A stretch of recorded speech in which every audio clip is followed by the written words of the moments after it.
हरे कृष्णा कृष्ण कृष्ण हरे हरे, हरे राम राम राम राम हरे हरे।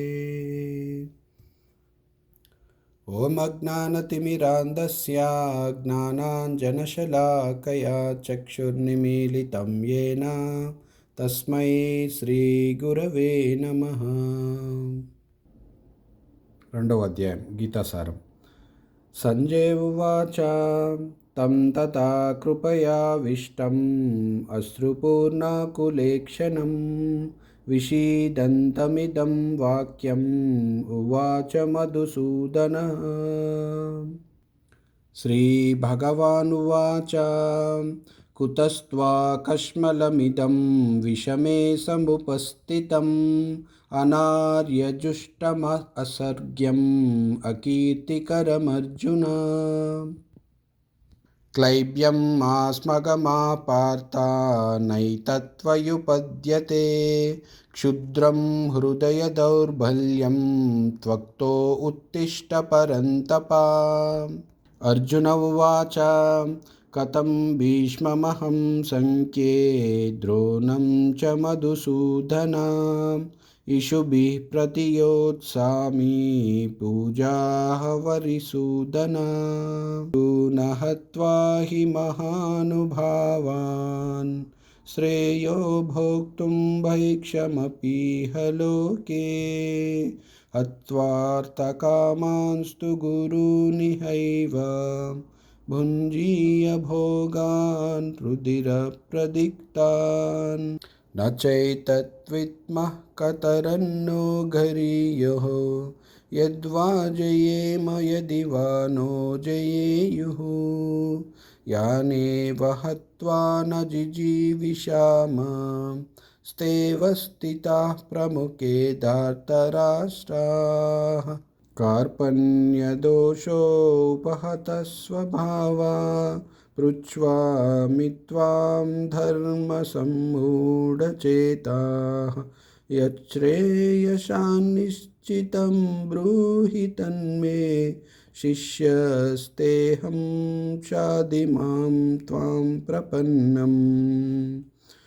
कार्पण्यदोषोपहतः स्वभावा पृच्छ्वामि त्वां धर्मसम्मूढचेताः यच्छ्रेयसान्निश्चितं ब्रूहि तन्मे शिष्यस्तेऽहं शाधिमां त्वां प्रपन्नम्।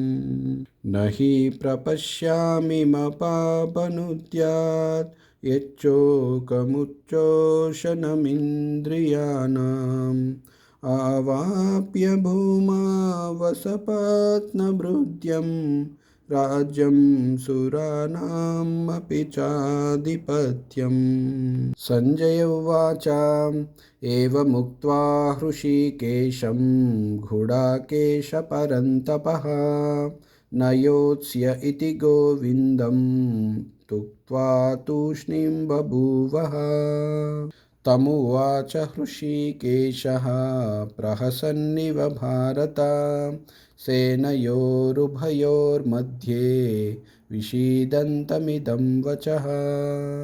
श्रीभगवानुवाच अशोच्यानन्वशोचस्त्वं प्रज्ञावादांश्च भाषसे गतासु न गतासूंश्च नानुशोचन्ति पंडिताः। न त्वेनावाहं जातु नासं न त्वं नेमे जनाधिपाः न चैव न भविष्यामः सर्वे वयमतः परम्। देहिनोऽस्मिन् यदा देहे कौमारं यौवनं जरा तथा देहान्तरः प्राप्तिः धीरस्तत्र न मुह्यति।